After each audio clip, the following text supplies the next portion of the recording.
రామకథ రామనామం తెలియనివాడు లోకంలో ఉండడు. ఏదైనా తెలియదేమో, రామకథ తెలియనివాడు రామనామం తెలియనివాడు లోకంలో ఉండడు. మంచికైనా రామనామం, చెడుకైనా రామనామం. ఏమయ్యా అంత పని చేసావా? రామరామ నేను చేస్తానండి అంటాడు.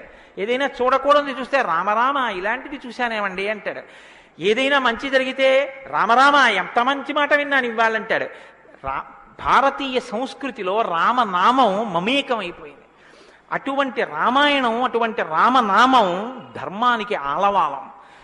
ధర్మాన్ని వ్యతిరేకించడం కన్నా ఘోరమైన పాపం లోకంలో ఇంకోటి ఉండదు. ఇవాల్టి రోజున రామాయణం యొక్క ఆవశ్యకత మరీ ఎక్కువ. ఎందుచేతనో తెలుసా అండి? ఒకానొకప్పుడు ధర్మానికి వ్యతిరేకంగా మాట్లాడితేనే చాలా దోషం.